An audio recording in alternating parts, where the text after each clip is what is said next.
This is Fam Electric Ghost, and we're live on the air. We're here to talk about mindset shifts that can change everything with Mark Bruce and Duane Gibbs. For the first time, welcome to the Fam Electric Ghost podcast. How are you guys doing tonight? Great. How are you? Appreciate you having us. We're happy to be here.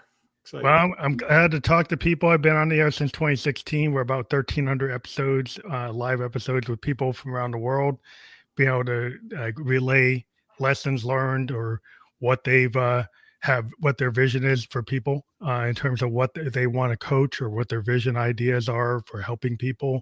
You guys help people in business and coaching and personal growth.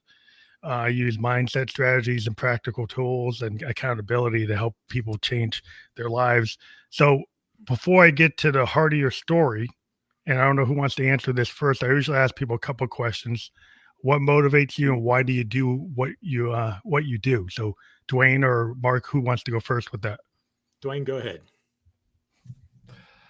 So I would say the biggest reason why we do this is because I have a heart of helping people. I have helped for years, two organizations, two foundations. One was or is with Down syndrome and disabled kids, and another one is for kids that have been battered and or have been in a family situation that's not good, and they were put into a group home. And so I've done that for years.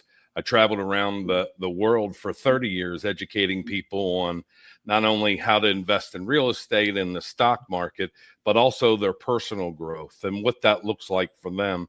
And so I've literally talked to tens and thousands of people sitting across the table from me that had a problem. They had a problem, whether they weren't making enough money, they were stuck and confused and couldn't create a cash flow situation for them, or they wanted more time back. And that's really what I saw. And so it's just, I just have a passion for helping people, and Mark is the same way. And we just aligned with, I know Mark for about 12 years. And when we created this business, almost a year now, it really resonated with us because we both have a lot of experience, and combined of 7 years being able to collaborate and push out what we've learned.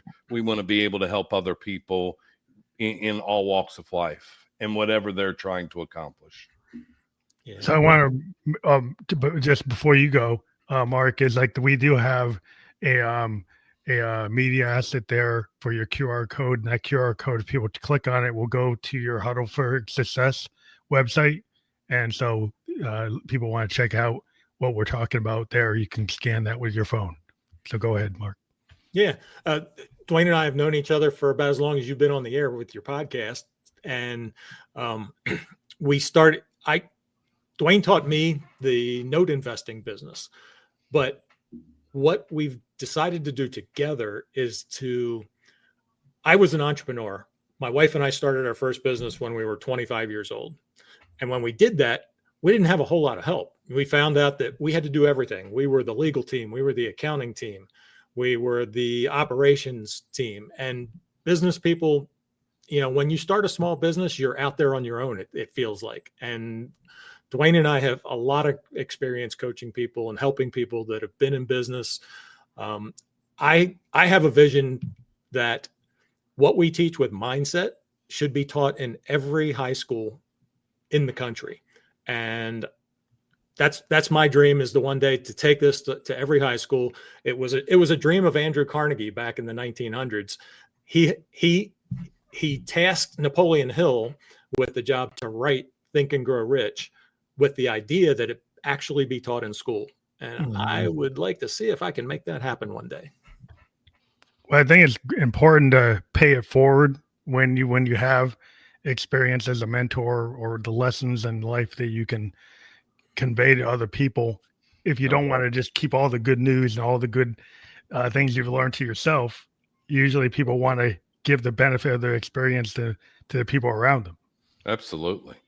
Yeah, I think Duane and I have both been helped by coaches and mentors along the way. I've actually had a coach in my life since the day I was born. My dad was a gym teacher, a basketball coach, a track coach, and he imparted on me the idea that if you work hard and you practice and you focus, you can achieve whatever it is that you want to achieve. And, that mindset, the first book I ever remember my mom reading to me was The Little Train That Could. Mhm. I don't know if you remember the story. I think I can. I think I can. I think I can. Mhm. I knew I could. I knew I could. That's the first book I ever remember my mom reading to me.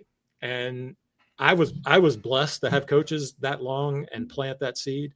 I'm hoping that, as you said, I can pay it forward.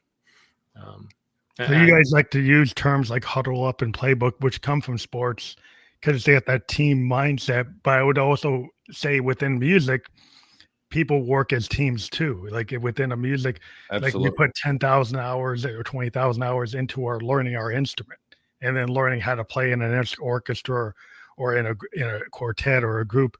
It's some of the same type of teamwork that happens. And I think it's some people have a mindset where they're better at being a musician than being an athlete, but they still learn that team huddle. Yeah, that was me. I always wanted to play an instrument. My dad growing up was I remember every Saturday morning he would clean house. My mom, they both worked 2 jobs. We didn't have a lot of money growing up. And I remember my dad always playing big band music every Saturday morning, and just jazz and blues. And so I grew up from that. And you're right. I mean, I've been a part of music. Feels like it's a part of my soul from any type of genre. I resonate with music, and I agree exactly with what you say. I wanted to play drums. I wanted to play the guitar, but I played sports all my life. And, same with Mark. We grew up in Maryland together. Like I mentioned, I now live in North Carolina. When I was 19, I moved to Florida, and now here in North Carolina 15 years ago. So they call us halfback. I didn't make it all the way back to Baltimore, but, halfway back. And we love sports, and that's how Huddle for Success got formulated, just by a lot of sports mindset that we try and instill in people's head. Just like you said, Phantom, teamwork is so important. And that's the premise behind the Huddle. Yeah, absolutely. Yeah. I played the saxophone in high school. I actually got to play in a jazz band with Chuck Mangione, which was really cool when you were in high school. I mean, that was slick. And so playing music is exactly like sports. You've got a conductor who's when you learn a piece, you go through it slow, and then you work your way up and you speed up and you get faster and faster until you can do it with your eyes closed and you don't need the music anymore. Yeah, it's a muscle memory. Like you get it to a point where you just have the muscle memory, and as a musician, you just know what it is. Right? You just that play, that part. But what's interesting, with a team, because a lot of times in America, or at least in the West, this idea is that like Horatio Alger myth, that somehow you're going to be that you're going to get to be Henry Ford all by yourself, right? That you're going to be Edison all by yourself, and they weren't by themselves, right? No. Nobody ever did it by themselves. But there's this like myth that suddenly they went from 0 to 100, and they didn't have anybody they were learning from, right? But that's not true. And so like when people tend to try to do it all themselves because they think they need to take on that battle, and they're kind of missing the point. There's like you actually need to build like what you don't know. And there's nothing wrong with saying like, I don't know this. Maybe I need to find somebody that knows this piece of it. Because Listen, if you're in the office, if you're in the office by yourself, you're as smart as you are in the room by yourself. I mean, there's nobody else that you can collaborate with or work with, and who you're going to learn from. I mean, you can only practice so much, watch so much video until you pop. You have questions. You need to know, are you on the right track? Are you not on the right track? Does it make sense? And so, I mean, you hit the nail on the head. Yeah, even Tiger Woods, professional golfer, he plays by himself, but he's got a coach. Yeah, he's got a coach. And his caddy is a big part of his team. I mean, even though it's an individual effort, it's still a team sport, like you said. And there's nothing more impressive than an orchestra. Well, yeah, I was talking to a film director, and they were saying that it's a team. You got the lighting guy, you got the riggers, you have like all the photographers and the people running the camera, the cinematographers. It's a whole team, and when that scene comes together, it's probably like 50 to 100 people that made that scene come together. Yeah, but the director gets all the credit. But everybody else Yeah. behind it, when you watch the end of credits of the movie, like you see how many people are on the team.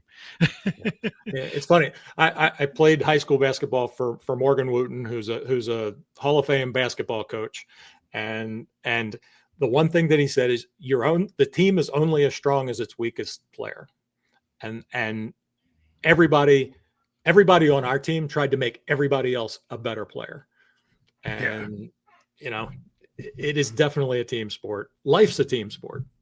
How do you build a team that doesn't like have a lot of infighting? How do you get a team to kind of not focus on like, hey, here's like the top player, everybody's just defer to that top, two alpha players, and everybody else is kind of just there. The way Morgan did it was he defined the goal, and he made sure that the goal was out there and that everybody on the team was focused on that big national championship, state championship, city title game goal. If everybody's working towards the goal, there are always egos. Don't get me wrong. There are people that always want to be number one, but with a strong leader that can communicate with that person, convince them that they are stronger if they've got help. Mm-hmm. It's all about the leader. It's all about leadership. Yeah, so you had to learn to defer, I guess, from showboating to actually like, can the team actually make this play happen, or is it just all me taking it to the hoop or me taking it all the way without having a strategy of using all the skills of that team instead of just saying, we'll use like only like 5% of the team.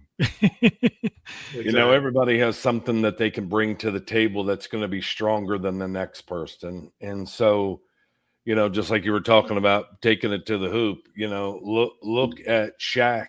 Shaq had the worst free throw percentages in NBA over the years. And so, it was a problem, but put him up in the lane, coming up to the board, that's the guy you wanted to pass to. So it's anybody that this is what we have found. People with a sports mindset, even though there's the ego, we put that aside, even though that people know that they have a special gift or a special talent of being able to do something different. Everybody that's sports minded typically wants to win, and they know they can't win unless they're a part of the group. I mean, look at the run. Look at New England Patriots. There's no way Tom Brady could have been able to win all of those championships by himself. He wouldn't have been able to pass to Gronk. He wouldn't have been able to pass to Edelman. So there are so many. Were there egos? Absolutely. But was there collaboration? Was there practice? Was it meaningful? Was it mindful of everybody knew at the end of the day what their position was and what the collaboration was of the end goal, and that was to another championship. That kind of goes toward this idea of the huddle versus going it alone. Sure. Like the go it alone is like there's no discussion, there's no planning, there's no strategy. You just kind of like, I'm just going to take it. I'm going to choose to be that guy that just jumps ahead. Yeah, no question. Without planning it out. Yeah. Yeah, no question. Yeah. I mean, Napoleon Hill in Think and Grow Rich talks about how the mastermind is one of the most powerful tools you can use when you bring people together working on a problem together. You will come up with a much better solution than if just one person's trying to figure it out all themselves. Because I'm in software design, and we do what we call JAD sessions, which are joint application development. And basically, we go on a whiteboard, and we either draw it out, and we look at like, what is the business case, right? So before we get to a use case, we say, here's the business case, here's the business problem. We could break it down, And we try to break it down to like top 5 problems, top 10 problems. Don't go beyond that, right? Then try to say, what is the real core issue, right? And then have everybody in the room kind of bring their talent to the table and point out different ways to solve it. Yep. Right? And everybody's putting their little sticker on the board, and then we all start to move them around, say which one's more efficient, which one's, and everybody's, there's no bad answer, there's no bad question. In an open-ended design, we're trying to get the best design, so there's no stupid question, no stupid answer. Like, we're trying to get to it and take the ego out of it. Is that kind of what you're doing in the huddle? Absolutely. I used to, a company I worked for in the past, I had over 90 sales guys that worked for me. And so we would go through mock closings, and, they wanted to be a better salesperson. And so I'd sit with each one of them. And so it's kind of along the lines of that you said of, well, what does that step look like? And I would work with one guy and he'd be done. I'd work with the next guy, he'd be done. So and on and on and on, go down the line. And then I'd bring everybody together. And so the guy that really thought that he was really good, he wasn't in the room initially. So he found out real quick how good he wasn't, because there was somebody better. And so it was powerful, because it humbled the group instantly, because somebody coming into a group thinking that they know it, they've been there, they've done that, they bought the shirt, and they have so much experience. When you bring in a group like that, it humbles a lot of people, because they realize, you know what, I don't know as much as I thought I did. And there really is somebody, 1, 2, 3 people know more than I do. And so within our training, we work with individuals initially one-on-one to find out the direction that they're going. But yet when it comes together as a team, it slows it way down. So, I mean, you could look at a 50,000-foot view of understanding where someone wants to go, but until you bring everybody together, now you work more on a granular level, to where it's, even though you're talking to the masses, it's still individually detailed for that individual person, because everybody has a separate end goal. Yeah. It's like anytime you try to deconstruct or get into the weeds of it, it's going to get a lot more drawn out. If I try to, if somebody comes in and they say, well, I'm the one that done this 20 years, you get the key person dependency. He's done this job for 20 years. He does it XYZ. This is the way he does it. Yeah. And we've always made a profit doing it this way. And then you bring in a bunch of other guys and say, well, we do it this way, we do it this way, do it. And then you have to start to analyze it. As soon as you start to analyze, you're going to slow it down. And somebody can say, well, we'll just go with XYZ. Well, XYZ is what you've been doing for the last 20 years. That's right. Yeah. That's right. Like, maybe you need to look at doing it ABC. Absolutely. There's 1, 2, 3. there's always a better way to do something. There is always a better way. We just haven't thought of it yet. Yeah. Well, you might have, like, the problem is you get into this, just because you've done it the same way, like, it doesn't mean you're doing it the right way. It's just the way that you're comfortable with, the way you feel safe. Yes. And just because you feel safe, as an artist, what we know is, if you're safe, you're probably doing the same thing you've always done, and you're not really pushing it. Like, Miles Davis wasn't playing it safe when he went from bebop to fusion. That's right. People said, well, what are you doing? Well, he's changing the game. Like, there are people didn't like it. Like, the first time you do that, there are going to be a lot of people say they don't like it because they don't know. I totally agree with you, because, I could tell you my upbringing. I had family members and cousins and all that, I always wanted to be an entrepreneur. They all, people in my family worked a 9 to 5. And so I think when you go to prove somebody that it can be done, now they feel like they have to go do that, even though they really don't know what to do. I think that they feel like you're pushing the envelope on them, and they really don't have that experience, but yet they don't always want to listen to you, even though you may know more. So, that's a good case in point with Miles. You're exactly right. Yeah, because sometimes, like, the guy in the cannon actually changed the cannon. Like, like he's part of the canon of like what traditional jazz is. And then he decided, well, I don't want to do the canon anymore. I want to do something else. And if people say, it's like when Dylan went electric, it's the same thing. It's like when you get an innovator, a guy that was a folkie, then he becomes electric. It's like, oh, what are you doing? You're changing the game. And people aren't comfortable with changing the game. No, they're not. And so people have this misunderstanding that somehow the people who changed the game, everybody liked it. Nobody liked it. Yeah, people have a hard time adjusting to change. But if you're not changing, then you're not evolving. And I can tell you, I've had to change a million times in life and had to step back and look at the direction I was going and realize, well, I had a lot of failures here. And so failure in things that I've done, whether it have been investing or a decision I made in business, and it didn't go the right way, I was able to evolve. I was able to do better. I was able to grow, to have more income. I was able to grow and have a better understanding of what I wanted to do moving forward.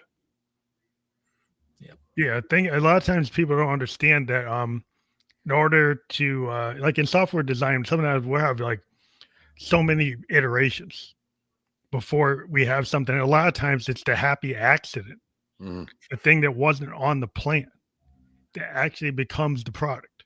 So like we could have a planned implementation, and then suddenly in the middle of that planned implementation, we have a happy accident. Like, like aspartame was like that idea of that product.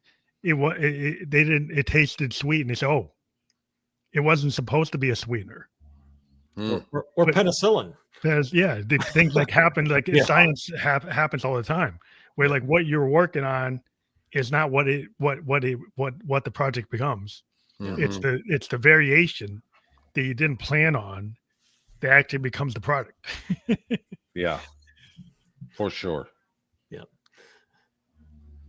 So if you guys like you refer to like whatever the mind can conceive, can believe, it can achieve, like from Napoleon Hill. But you say most people struggle with that. So how do you get people to actually have a permission structure to go there? A lot of what we do is to teach people how their mind works. We all have a conscious mind that we can hear, see, smell, taste, and touch. And we can think, something comes into our mind, we can decide whether it's true or whether we think it's false. And that's how our conscious mind works.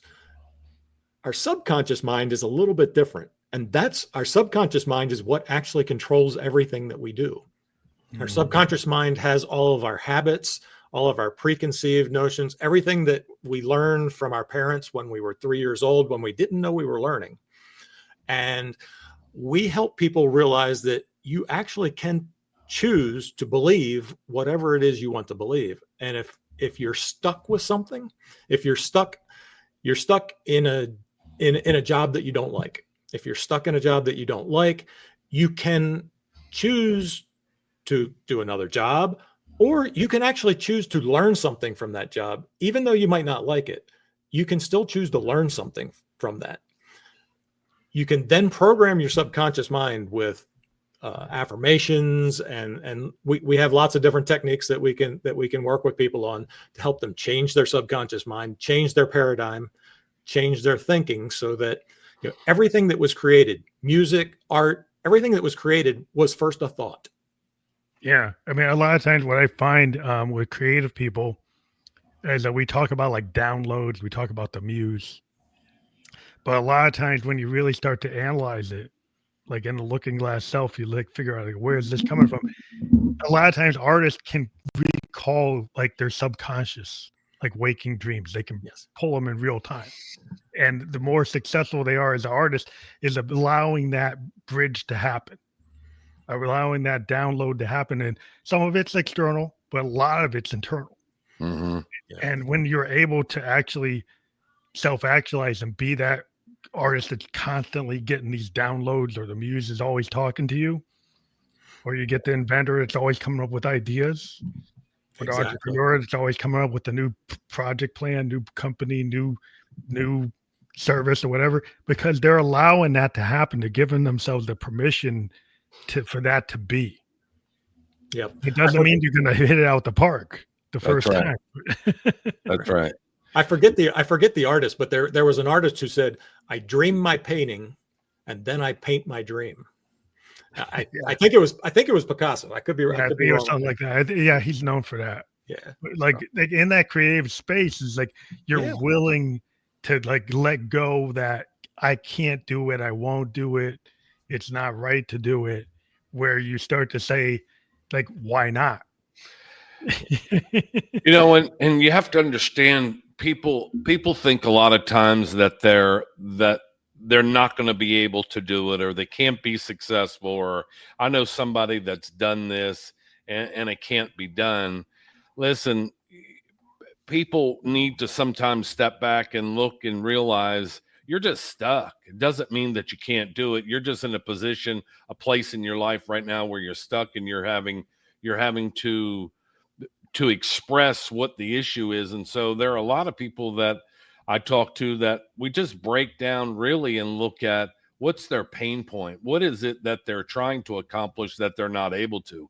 So they may have everything at their fingertips that they're trying to overcome and they can do. They're just not looking at it properly and just not able to talk it through to voice it and overcome the objection. And a lot of the people that we do talk to, it's at the end of the day that they have the solution. They just need help getting into the end zone. Yeah.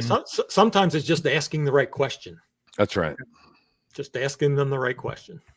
Because a lot of times people have all the aspects of what they need to do, but they don't have the right planning. Like they don't have the right vehicle to get there. I mean, you can, like I said earlier, you can sit on YouTube all day long, YouTube is a great resource. We're on YouTube. We have our podcast on YouTube. It's a great resource. But at the end of the day, you really need to be able to collaborate with somebody. I mean, if you can't talk it through, that's the problem that you have. Like a musician, I mean, you can sit in that room and play so much, but until you're able to work with somebody that knows more and does more than you, I mean, how do you know if it's right? How do you know if it sounds right? How do you know if there's something that you're not missing? Well, it's like collaboration that has to happen, and there's got to be that give and take, and it's also like, I think a lot of times that people have to understand is like iterative, like what we deal with in software design today is what we call agile or iterative development. You see it on your phone. Every night you see a download of one of your apps is getting updated all the time. Because we now know in IT and software design that we don't know everything. And we give you that release today based on what we knew up to today. But tomorrow we might know something else. That's the next day you might get version 1.2, 1.31, 1.51. Because we can continually improve. Yes. And behind the scenes, you're not even asking for it. We're just giving it to you. Yep. And our minds are kind of exactly like that software. They can always improve. You can always, learn that next little step that will get you to actually where you want to be.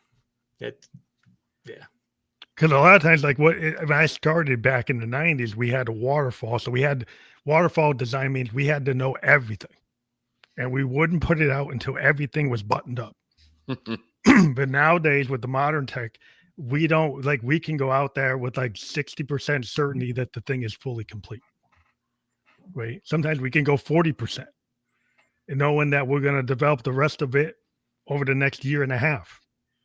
And so you get like a framework of like 2/3 or 1/4 of what it could be. Yeah. So instead of just sitting on the shelf, we actually put it out. How much does AI play with your business? Well, AI is a lot of what we do now. It's not the foundation of what we do. We use it as a tool.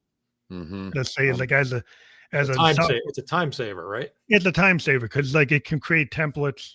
In my case, as a business system analyst, I can get it to do rudimentary SQL or rudimentary code that I would have had to give to a coder. So as a business analyst, my job is I come up with ideas or designs for like your interfaces or your workflows. Now with AI, instead of waiting for a programmer, I could ask the AI, can you give me a theoretical model if I prompt engineer this thing good enough? Because I'm a techie. I could actually say what I want it to be to an nth degree that thing could actually code like like a demo. And then I could give it to a real programmer and he'll tighten it up. But I can actually go as far as actually building a demo, just me and the AI. Now, 10 years ago, 5 years ago, Talking about time saver, you couldn't do that 10 years ago, huh? I can do that. I can do it now. It's amazing. Yeah. Yeah.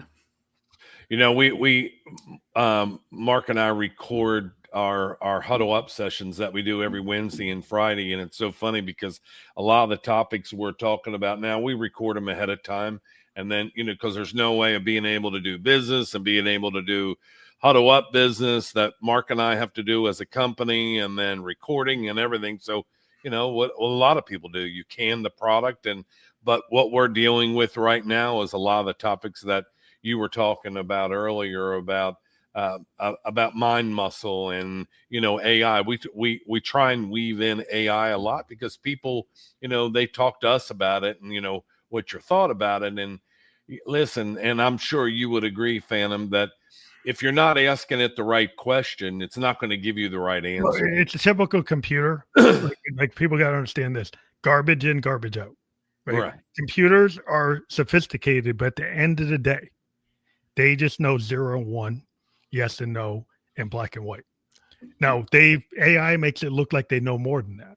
But at the end of the day, it still just knows on and off, yes and no, you know, black and white. It's still ones and zeros in a punch card, even though it's not punch cards anymore. Yeah, it just got more sophisticated where it can pull together natural language, right? So it's taking language and putting it into an algorithm. So now the computer can understand language. But that language at the end of the day is either on or off. It does something or it doesn't do something. So you have to be very specific in what you ask it. And if you ask it something and you don't go into depth, it will give you an answer. The problem with AI, it will always give you an answer. But you need to check the answer. And the problem is the answer can be very convincing. And, you know, lawyers and doctors and engineers have gotten burned because they'll ask it and they don't do the follow-up. They don't go check the references. They don't check the end notes. They don't check the footnotes, and it gave you something that's wrong. Yeah. My accountant told me that story just the other day. He was checking what the tax rate in Maryland was for a certain type of investment, and it gave him the wrong answer because he knew what the answer was, and he's like, "No, that's not right." Yeah, but the problem is because it gives you an answer and it can seem very convincing. Oh, yes. Yeah, And it can do a thing where I actually been trained on it. Like I've taken some certificates, and there's this thing called a hallucination. So the code will go and try to give you an answer based on what it knows. And a good example of this is that you train it on data up till 1985. And then you ask it a question about 1987. But it doesn't have any data on 86 or 87. It will try to extrapolate an answer based on what it knew up to 85, and it will give you the wrong information. And if you don't check it, it will look like it's right. Yep. Yeah. And so a lot of people get burned by that. And it's like, oh, well, how come it gives me the right one? Because it's still a machine. Right. Yeah, absolutely. It's a tool. It's like people need to understand it's a tool. And there's other ethical situations where, like, you know, we have copyright law, we have patent law. AI happens to be so sophisticated, it can override patent law. It can override copyright law. It could override privacy laws. It could override HIPAA laws, SEC laws, all kinds of laws. It can just go and do it because it isn't told it can't do it. Right. And so the problem is you could run into legal problems because it can do stuff you're not supposed to do. Yeah, for sure. Yep. So that's the little like heads up is that be careful and make sure that you don't go into it with thinking it's the cure all. Right. Yeah. You still have to do work. Absolutely. But I think habits and rituals that can change your mindset. Like if you have a habit of saying like, I can't do this, right? If I have a habit, like I can never do this. You ever get people who are self-deprecating. Oh, I'm terrible at this. I stink at cooking. I could never even make a bowl of cereal because I won't do it right. Oh, it will come out soggy. You know, it's like, it's okay. If you have that mindset, what's going to happen in your life? One of these days I'm going to write another book, and it's going to be titled, "You Are Always Right." No matter what you say to yourself, you are always right. If you say I'm not good enough, guess what? You're going to think you're not good enough, and hence you're not going to be good enough. Go ahead, Mark. No, go ahead. So I would have students that wanted to get involved and they wanted to do real estate investing. And so they would say, but I'm terrible at selling. I don't want to have to put my property up for sale. I don't want to do it for sale by owner. I don't want to deal with anybody. And I said, are you new to the business? And they would say, yes, I'm new to it. I'm not a salesperson. My hands up, close the door, don't want to deal with it. And I would totally go off script, and I would say to them, what's your passion? What do you mean? And okay, do you have grandkids? Yes, I have grandkids. But what are their names? So they tell you their names. What grade are they in? They go to school. Yes, I have one that's 12's in 6th grade. I have another one that's getting ready to graduate high school. And they'd go on and on. Were you with your grandkids this weekend? Oh, yeah. And then, so tell me what you did. And so then they would go on with a story, and I wouldn't even have to ask any more questions. They'd go on and on and on. And I said, you just sold me on why it's important to be a grandparent. And they were like, what do you mean? And I said, you told me a story. The only thing it is passion and a story. I said, so you're going to find that, once you start making money in the real estate business or any business, you're going to draw a passion to that. And so, I would always have people come back and say, oh my gosh, you were totally right. I sold 4 investment properties that I had last week because I've been doing really good and I can't wait to sell another one. I want to talk to somebody else. And it's just a passion, when people put up barriers because they feel like they're not good enough and they can't do it until they do it. And I think us as coaches, we have to slow it down a lot and show them what they're really good at. And then just put that frame of mind into a different vehicle. And that's all. And the problem of it is people, they do their 9 to 5 and expect, okay, I'm going to go do something different over here. And how come I can't do it at that good? Well, I'm no good at it. I'm not going to do it. I don't want to do it until you slow it down. And now they see they're progressing. And now they're just as good as that of doing this versus what they were doing over here. It's just different vehicle. Well, it's like coaching effort, because if you're going to do that play, right, you actually got to kind of slow that play down so everybody knows every step of it, right? And what their role is. And music is the same thing. Like when I was learning, in jazz bands, some complicated arrangements, we would slow the timing down way down.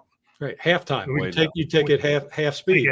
Yeah, half speed, and then until we actually got every note. So everybody got all the notes, and then we start bringing in the accents, bringing in all the things that make something musical, the portamento and the decrescendos and all those. But you don't do the more complicated stuff all at once. No, you can't. You won't succeed.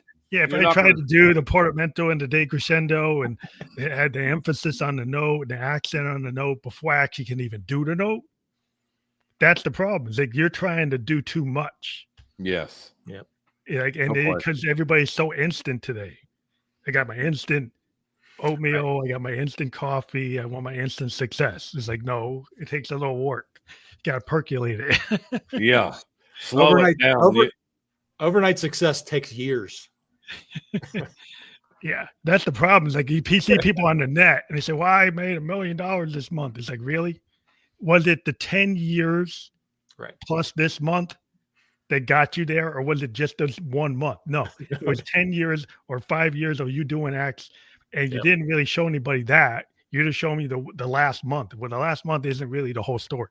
That's right. Yeah. We live in a society where everything's rushed. And again, we were talking about this today on our podcast. I went to Lowe's Home Improvement yesterday and walked in, and I thought I was in a time zone. There was Christmas set up, there was Halloween set up, and there was Valentine's set up, but over on the corner, and no different than going over to Walgreens. I mean, they already had Valentine's candy out, and I'm like, goodness gracious, what holiday are we celebrating? And it just, everything's such fast pace, as AI is, as phones. I mean, my buddy told me the other day he went and bought a iPhone 16, goes home. The next morning he wakes up, he had the TV on, he was watching ESPN. The next commercial showed Apple 17. I said, man, that's overnight. He's like, the guy told me I got the latest, greatest phone. It happens that fast. Get rid of inventory. Yeah, absolutely. Yeah. He went back to the guy and he's like, hey, what happened? He was like, man, I don't know what to tell you. Yeah, maybe you're not up on things. But yeah, I think it's a lot. I've run into people today where it's like their skill of being a musician. Like there's musicians today that aren't really musicians. They're what we call producers. And they actually, everything is done on computer. You put them on a guitar, they can't play it. You put them on a piano, they can't play a bass, they can't play anything. Wow. What they know how to do is go into a computer and go onto a screen and put the notes on the bar and put the samples and string it together like a collage, right? And come to it like a DJ. Like, right. So they actually don't know how to create the beat. They know how to find other people's beats and then put them together. And I always try to point out, it's like, you should actually learn how to do the instrument, because you're going to get a different perspective. Sure. If you look at the older music of the people going back to Leadbelly or going back to Robert Johnson, go back to like innovators, like people who actually played the instrument, you gain insight by understanding the limitations of that instrument. Absolutely. It's not like the problem is if you're getting a tool and you have no limitation, you can do anything. Artistry comes from limitations. And if you have a world where you think I have no limitation, well, then you're not going to be that great an artist. Yeah, no question. Listening to a digitally recorded piece is nice, but there's nothing like the live concert, the live version of that music. That's not going to be the same every time. Yeah, it's going to be close. It's going to be close, but it's not. But it's the emotion that comes with the physical and listening to that live music. That's the thing about fusion jazz that I like. Because in fusion jazz, there's this concept that there's no bad note, there's an opportunity. Yes. And you live in the present moment. You have a structure, but you're not wedded to the structure. In classical music, I got Bach, I got Beethoven, I got Chopin. I got a very tight structure, and I have to be wedded to it, and I can play it. But in the fusion world, I can, in the moment, change that chord and go to some cacophony or discordance, or go to something that was non-script, and then come back to what's known or unknown. And I can mix the known and the unknown together. And it's the kind of whatever the band feels like in the moment. And it becomes a performance that's like a painting in the moment when you put the brushstroke down. And creativity is like that. Scientists actually operate like that sometimes. They have their skill set, and then they experiment. And they know their rules, and they say, well, this is theory, and maybe I can break this theory. Maybe this isn't the theory anymore if I keep on pushing at it. If I keep on pushing at it, maybe I can find out there's something wrong with the theorem. Right. Yep. And that's the point. Yeah. Not to replicate the same thing over and over. Yeah, for sure. Yeah. Musicians that can do that, if you've ever played, just been a novice like myself and played music, and you see somebody that can do what you're talking about, that's impressive. Yeah, it's like this. I don't know. It's a letting go. You have to let go some things. You kind of have to let go your logical mind.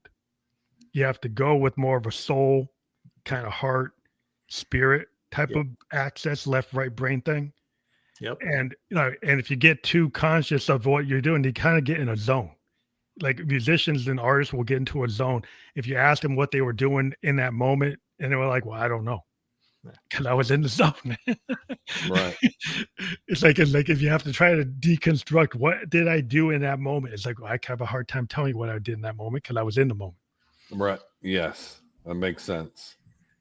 And the thing is, creativity can be done at that level in like anything you come up with. You know, you get like a guy like Steve Jobs. You know, he's coming up with the iPhone. Everybody's laughing at him. Yep. You know, when he first put the idea out, I said, oh, the IBM guys were like, oh, who's going to want to buy a phone from a computer company? That's a no-brainer. That's not going anywhere. It's like, well, I guess they were wrong about that. It's like, where's IBM? Just a little bit. Yeah. Where's IBM now? It was a little off, wasn't it? Yeah. So you have to kind of have the dream world kind of coincide with your logical brain and push the envelope.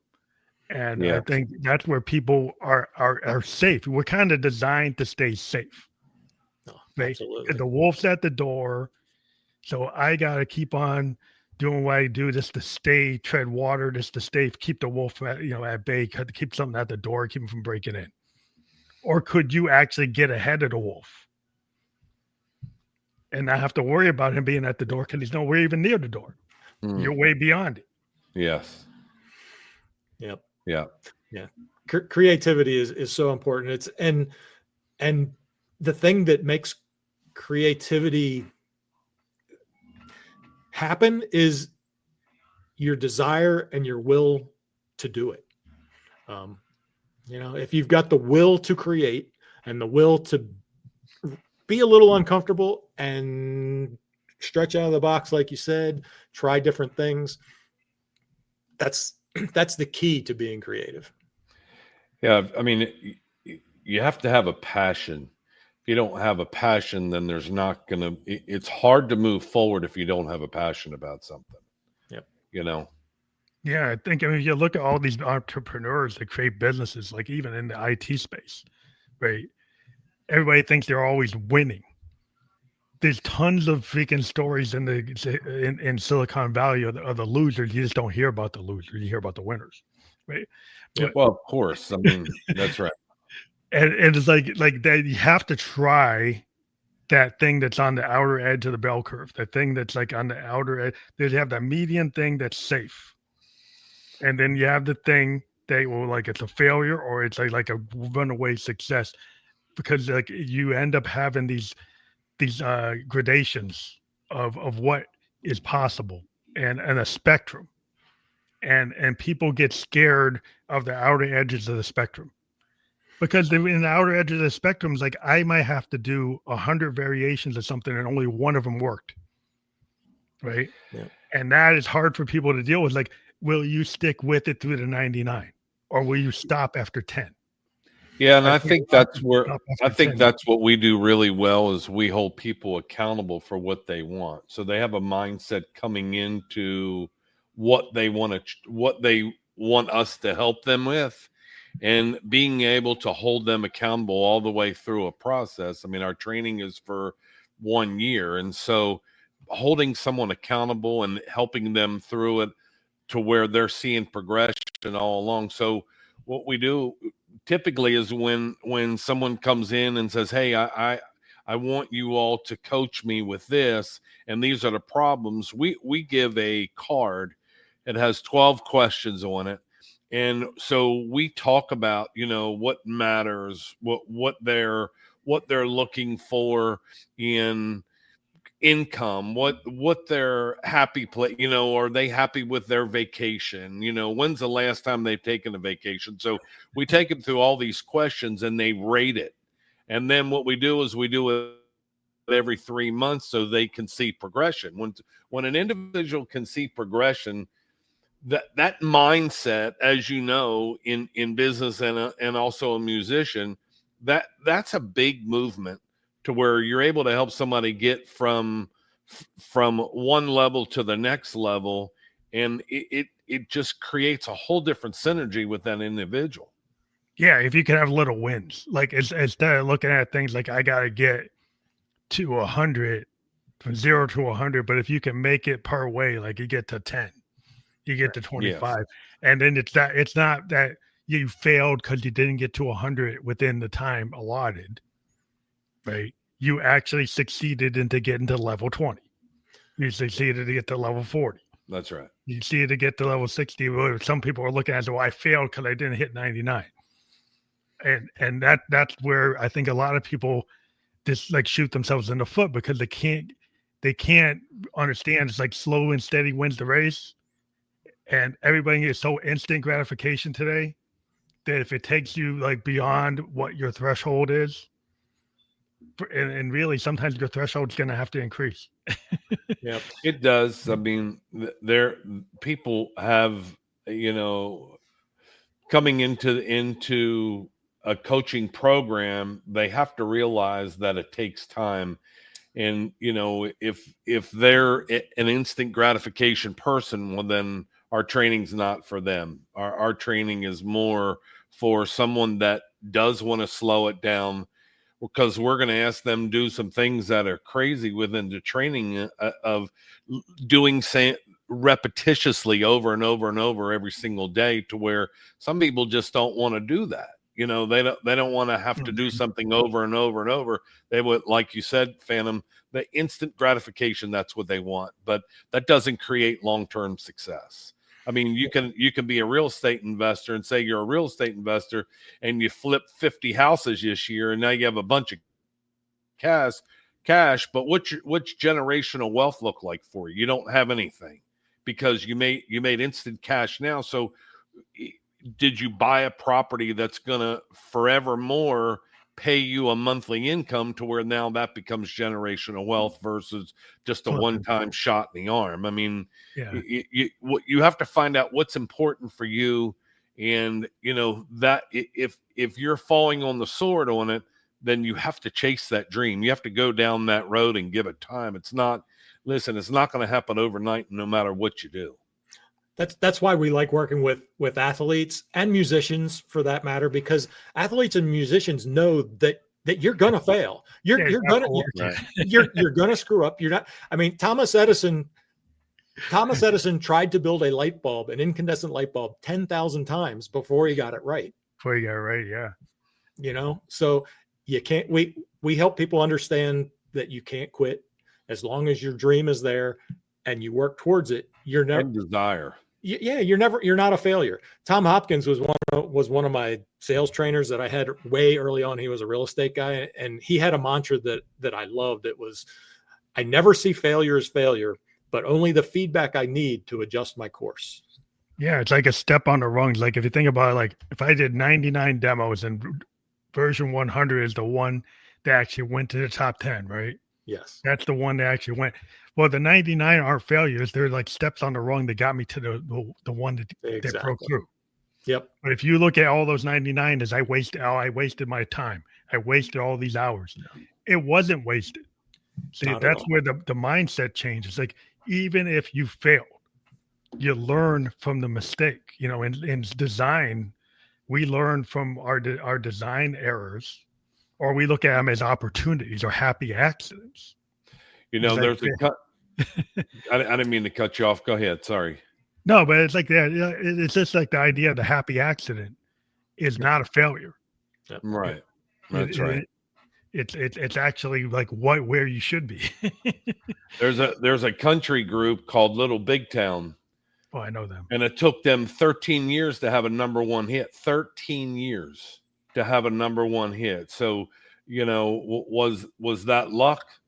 It just took determination, and they just didn't stop. They had hits, but there was never a number one hit, which then once they had that number one hit, Pontoon, it took them to the Billboard charts and number one for months and months and months on end, and they just catapulted. Everybody knew who they were. They really recognized, and they're like, wait a minute, we've been here for 13 years, and now it's paying off. And now ACM winners, Billboard winners, now head of doing their own concert versus, a starter. So, I mean, time pays. And I always used to tell sales guys, I said, I learned from an old coach, and it was stick and stay until you get your play. And so mine was with the sales guys, stick and stay until you make your pay. So you got to stick with it. You got to stay with it. And then what happens is then everything will evolve from that. It's like showing up. Like in the podcast world, most podcasts end after 10 episodes because people didn't get the number they thought they should get. They didn't hit the metric they were looking for. But if you show up and you stay, like I've been doing this in 2016, and I've got over 1,300 episodes. Because it wasn't about like a certain metric. It's like I did it because I enjoy doing it. You can tell you have a passion for it. I mean, it comes across clearly you have a passion for it. Well, Below Big Town, they had a passion for playing. They were in it 13 years without hitting the top 10, but hitting the big thing because they love doing it. Like what you'll find with like a musician in New Orleans, like a jazz guy, they're like, it could be like 60, could be 70. They've been playing for like 20, 30 years, right? And they're not in the top 10. They're not in the top 20. They're not in the top 500, right? Mm-hmm. But they're just a pure musician. They do it because they love it. Yep. And when you do it because you love it, then things just happen. That's because you have a passion for it, and that's where you want to be. So you want to be a working musician. And like, I don't need to be the Beatles. Yeah. I'm a working musician, and I just want to do it. Boney James took him a long time to get number one hit. Yeah. Well, people do the long haul. A lot of bands, they break through after being out 10 years. Oh, yeah. REM had this massive breakthrough. They were underground guys, and then boom, they broke through. It's like it happens. It's like it happens a lot. Mm-hmm. In the industry, there's always these undersung, undersold bands like Rush from Canada that they were kind of like nobody knew they were ever going to break through, and boom, they broke through. That's right. It happens. It's like that's like the common story. That's like the usual story. That's what it is. Mm-hmm. I just read they're going on tour again. They've got a new drummer, a girl who supposedly is really, really good. Yeah, I think Paul McCartney told him, "He's like, you guys need to get off the bench." That's what I heard. I heard the story was Paul told him, "He's like, you know what? You get off the bench." Yeah. I was looking at dates. They're playing Madison Square Garden. It's about 3 hours from me, so I'm toying with the train ride. Wow, I'm a big Rush fan. I love progressive rock, and they're like the modern progressive, like they're modern. Like, wow, I love Yes, and Rush are like the Canadian Yes. So it's like, yeah. Me and my roommate listened to way when we were in college to 2112, like all the time. Like everything they've done. I'm a keyboardist, so Geddy Lee playing the bass and playing the Moog pedals and playing the Moog, a mini Moog, and everything else. He used to play multitasking. I mean, that's the way you see a guy. He's multitasking. He's got the bass. He's got his Taurus bass pedals. He's got a mini Moog. He's got like a piano, and he's got an organ, Hammond B3. It's like he's got it all. It's like it's one guy playing three things. He did say there would be more than 3 of them this time on tour. Yeah, maybe as they get older, it's like it's a little hard to keep that going. But like you get another guy to play in the back. But like it was cool when they used to go, and he was like running all that. I never saw him live, but I might. I did see him back in the day, and I was like, I used to just get amazed about how he can multitask like that. Yeah, it was pretty cool. That's awesome. But I think it's really important, like I want to bring up again, that we do have your media asset there that I have. There is your QR code. And that QR code, if people click on that or take a picture of it, I click on it, they will go right to your affiliates for huddleforsuccess.com. And so if they want to check out what we've been talking about, they can get in there really quick. I do have the link, which I'll put up on the screen for a second, because it does kind of push over it, but we have the link to that address, and we have your Instagram. Perfect. But again, you can just take your phone or your tablet and grab that QR code and go right there. Now, people get into your website. What do they find there? Is that how they book with you? Yeah. So what they can do, number one, we have a free product. So we have a book that Mark and I collaborated and wrote on. It's an easy book. It's a 70 some pages, and it's called Playbook for Life. So they can go in, download that for free, And then they can also go and schedule an appointment with us. So we do offer a consultation visit. If somebody wants to go on schedule, they can book an appointment with myself or Mark. And, you know, it's free. We offer free consultation. So when someone says, hey, talk to me about your business, this is what I'm facing, this is the challenges that I'm having, what's that look like? So that'll then give you our calendar, and then they can schedule an appointment, and then we talk it through. When we find out, you know, more about where they're looking to go, they learn more about our business and what we do and how we help individuals. And then if it's a fit, then we can go from there and kind of tailor out a plan and explain to them what that next step looks like. That's awesome. I'll put it up again for those of you that want to know what that QR code is going to send you to. Again, it's that first line. That's what it's linked to. So it's going to go to your Huddle for Success, that affiliate one. And we do encourage people to click on the links of the guests that we have on the show so you can get a bigger picture of what we've been talking about.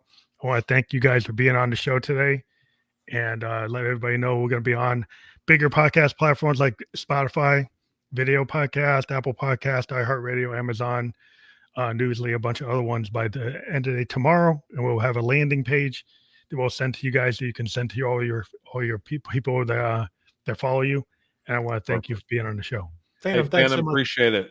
Thanks so much for having us. This has been a blast. Yeah, it's been a blast. You have a ton of passion, and you know, we definitely want to put this out there on our site and have our viewers listen to this and also tune into your program. We're totally honored that you had us on, and we appreciate your time. Thank you. Well, have a great night. You too. Thanks, man. You too.